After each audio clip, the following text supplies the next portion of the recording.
السلام علیکم ورحمۃ اللہ وبرکاتہ الحمدللہ والصلاة والسلام علی رسول اللہ رب اشرح لی صدری ویسر لی امری واحلل عقدۃ من لسانی یفقہوا قولی۔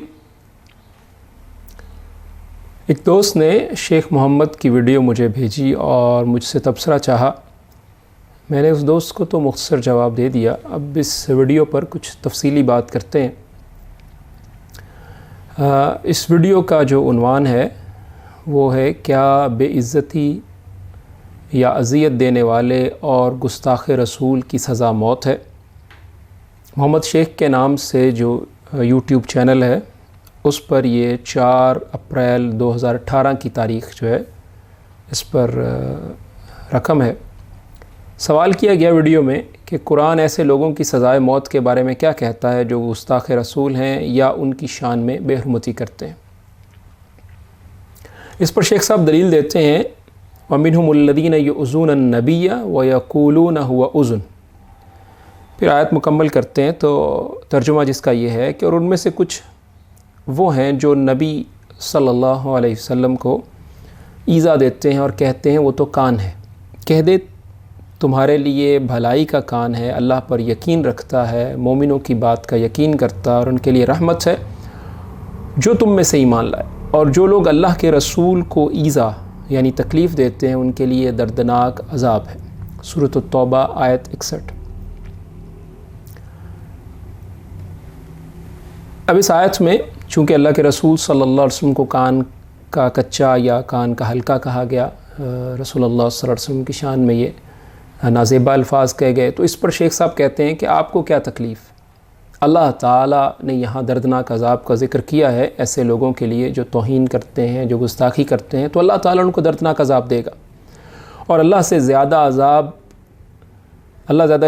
دے سکتا ہے یہ انسان، تو وہ یہاں بھی عذاب دے گا اور مرنے کے بعد بھی عذاب دے گا۔ آپ نے زیادہ سے زیادہ مار دیا اور آپ کون ہوتے ہیں قانون ہاتھ میں لینے والے؟ یہ سب الفاظ جو ہیں شیخ صاحب نے اپنی ویڈیو میں کہے۔ تو جواب اس کا ہم عرض کرتے ہیں۔ اللہ رب العالمین قرآن کریم میں ارشاد فرماتے ہیں وَإِن نَقَثُوا أَيْمَانَهُمْ مِن بَعْدِ عَهْدِهِمْ وَطَعَنُوا فِي دِينِكُمْ۔ تو اللہ رب العالمین نے سورۃ توبہ کی جو آیات ہم آپ کے سامنے رکھ رہے ہیں، اس میں جو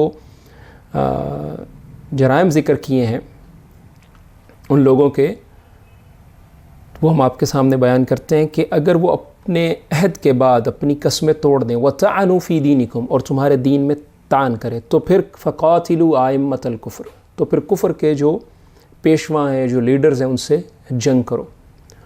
دوسری بات جو اللہ تعالیٰ نے ذکر کی أَلَا تُقَاتِلُونَ قَوْمًا نَكَثُوا أَيْمَانَهُمْ، تم ایسے لوگوں سے کیوں نہیں لڑتے جنہوں نے اپنی قسموں کو توڑ دیا۔ وَهَمُّوا بِإِخْرَاجِ الرَّسُولِ، اور رسول اللہ صلی اللہ علیہ وسلم کو نکالنے کا ارادہ کیا۔ تو اللہ رب العالمین نے یہ 3 جرائم ان کے ذکر کیے ہیں کہ دین میں طعن، اپنے عہد کو توڑنا اور رسول اللہ صلی اللہ علیہ وسلم کو نکالنے کا ارادہ کرنا۔ تو اس کے بعد اگلی آیت میں جو کہ آیت نمبر 14 ہے، اللہ رب العالمین ارشاد فرماتے ہیں قاتلوہم یعذبہم اللہ بایدیکم ویخزہم وینصرکم علیہم ویشفی صدور قوم مؤمنین، کہ اللہ رب العالمین فرماتے ہیں کہ اللہ انہیں تمہارے ہاتھوں سے عذاب دے گا۔ قاتلوہم، ان سے لڑو، ان سے لڑائی کرو، ان سے قتال کرو، ان سے جنگ کرو، ان کو سزا دو۔ اللہ رب العالمین تمہارے ہاتھوں سے عذاب دے گا اور انہیں رسوا کرے گا اور ان کے خلاف تمہاری مدد کرے گا اور مومن لوگوں کے سینوں کو شفا ملے گی یا ٹھنڈک عطا ہوگی۔ تو یہ سورۃ توبہ میں آیت نمبر 14 ہے۔ تو یہاں اللہ رب العالمین نے جو عذاب کا ذکر کیا وہ کہا کہ مومنوں کے ہاتھوں سے عذاب دے گا۔ تو شیخ صاحب کا یہ کہنا کہ صرف اللہ رب العالمین عذاب دیں گے، یہ بات جو ہے درست نہیں۔ اللہ رب العالمین نے آخرت کا عذاب بھی رکھا اور دنیا میں بھی عذاب رکھا، اور وہ یہ عذاب مسلمانوں کے ہاتھوں ایسے مجرموں کو، ایسے گستاخوں کو، ایسے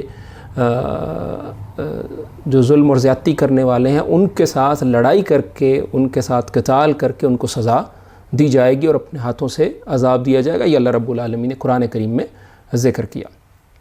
تو گویا گستاخی کے قابل سزا ہونے پر تو اتفاق ہے شیخ صاحب کا بھی، لیکن وہ کہتے ہیں صرف اللہ عذاب دے گا، جبکہ ہم نے اس آیت سے یہ بات واضح کر دی کہ ہمارا کہنا یہ ہے کہ اللہ رب العالمین نے ہر دور میں، اللہ کے رسول صلی اللہ علیہ وسلم کے دور میں بھی اور آج بھی مسلمانوں کی یہ ذمہ داری لگائی ہے اسی آیت کے پیش نظر کہ اپنے ہاتھوں سے ظالموں کو عذاب دیں اللہ کے حکم کے مطابق۔ رسول اللہ صلی اللہ علیہ وسلم نے خود صحابہ کو حکم دیا، اسی طرح آج بھی مسلم ممالک کو اور امت کی تاریخ میں یہ معاملات سامنے آتے رہے اور مسلم حکومتیں جو ہے ایسے لوگوں کو سزائیں دیتی رہیں۔ آج بھی جو ہے یہ آیت اپنے حکم پر باقی ہے، تو مسلم ممالک کو گستاخ رسول کے لیے، توہین رسالت کے مجرم کے لیے موت کی سزا کا نفاذ کرنا چاہیے اور اس پر عمل درآمد بھی کرنا چاہیے۔ جس طرح دنیا میں دیگر جرائم کے لیے موت کی سزا موجود ہے، تو توہین رسالت کے لیے موت کی سزا کیوں نہیں ہو سکتی؟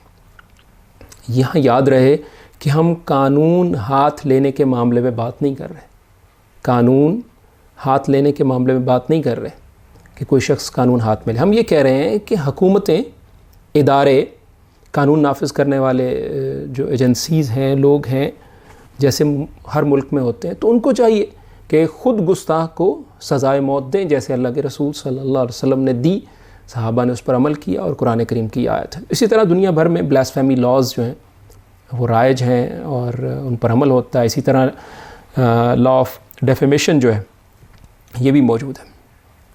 دوسری بات، شیخ صاحب دلیل دیتے ہیں کہ ام یقولون بہ جنہ، وہ یہ کہتے ہیں کہ اس کے اوپر کوئی جنون ہے، اور دوسری آیت پھر وہ ذکر کرتے ہیں کہ وَإِذْ يَمْكُرُ بِكَ الَّذِينَ كَفَرُوا لِيُثْبِتُوكَ أَوْ يَقْتُلُوكَ أَوْ يُخْرِجُوكَ وَيَمْكُرُونَ وَيَمْكُرُ اللَّهُ وَاللَّهُ خَيْرُ الْمَاكِرِينَ۔ اور وہ لوگ جنہوں نے کفر کیا وہ تیرے خلاف تدبیریں کر رہے ہیں کہ تجھے قید کریں، تجھے قتل کریں، تجھے نکال دیں، اور وہ خفیہ تدبیر کر رہے ہیں، اور اللہ تعالیٰ بھی خفیہ تدبیر کر رہے ہیں۔ اللہ تعالیٰ سب تدبیر کرنے والوں سے بہتر تدبیر کرنے والے ہیں۔ سورۃ الانفال آیت 30۔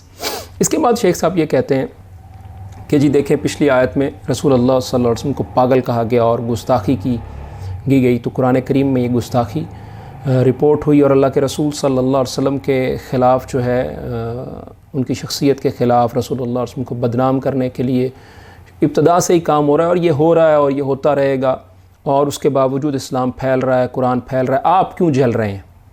یہ شیخ صاحب کے الفاظ ہیں۔ تو کنورژن ریٹ جو ہے اسلام کی طرف بہت زیادہ ہے، تو اللہ تعالیٰ پلان کر رہے ہیں۔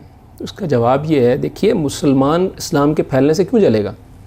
جو حقیقی مسلمان ہے اس کو تو اسلام کے پھیلنے سے سکون ملے گا۔ تو کنورژن ریٹ جہاں تک آپ نے کہا زیادہ ہے، بہت اچھی بات ہے، دعوت دین ہونی چاہیے، تبلیغ ہونی چاہیے، اور یقیناً جو ہے لوگ مسلمان بھی ہو رہے ہیں، لیکن آپ جو بات بتانا چاہ رہے ہیں کہ صرف دعوت ہی ہے اور صرف صبر، یہ ایسے نہیں ہے۔ اللہ کے رسول صلی اللہ علیہ وسلم کو اسلام کی حفاظت کے لیے اور اپنی حفاظت کے لیے جنگ لڑنی پڑی۔ بدر کی جنگ جو ہے، اور اس کے علاوہ دیگر جنگیں ہیں، غزوہ احد ہے، غزوہ بدر ہے، غزوہ خندق ہے، اور بہت ساری غزوات ہیں، جنگیں ہیں، سرایہ ہیں۔ تو اللہ تعالیٰ کے پلان میں صرف دعوت نہیں ہے، اللہ تعالیٰ کے پلان میں جنگ ہے، تبھی جنگ بھی ہے، دعوت بھی ہے، جنگ بھی، تبھی اللہ رب العالمین نے قرآن کریم میں اس کا حکم دیا۔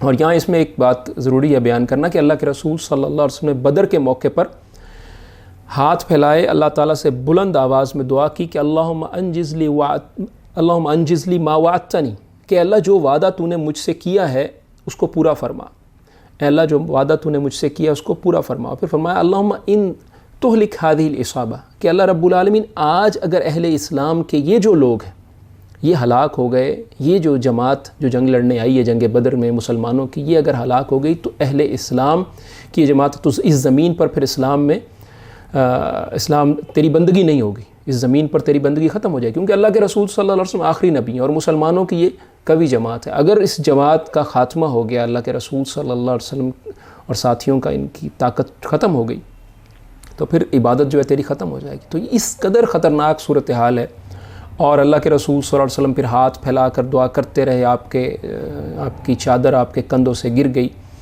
اور پھر جو ہے ابوبکر رضی اللہ عنہ نے کہا اللہ کے رسول صلی اللہ علیہ وسلم بس فرمائیے، اللہ تعالیٰ آپ کی مدد کریں گے۔ تو اس پر اللہ تعالیٰ نے آیت نازل کی، اذ تستغیثون ربکم فاستجاب لکم، تو جب تم اپنے رب سے مدد مانگ رہے تھے تو پھر اللہ رب العالمین نے جو ہے تمہاری اس دعا کو قبول فرمایا اور کہا کہ میں 1000 فرشتوں سے تمہاری مدد کروں گا۔ سورۃ الانفال کی آیت 9 ہے، اور اس کی تفسیر آپ دیکھ لیجیے، صحیح مسلم میں بھی یہ حدیث جو ہے 1763 مختصر نمبرنگ کے مطابق اور 4588 میں موجود ہے۔ تو شیخ صاحب کا صرف یہ کہنا کہ جی صرف دعوت جو ہے، یعنی اللہ کے رسول صلی اللہ علیہ وسلم کے دور سے آج تک لے کر وہ دعوت ہی پلان ہے، یہ ایسے نہیں ہے۔ دعوت کے ساتھ جو ہے جنگ بھی ہے، جہاد بھی، اور جو دشمن اور گستاخ لوگ ہیں ان کے لیے لڑائی اور قتال کا آپشن بھی موجود ہے۔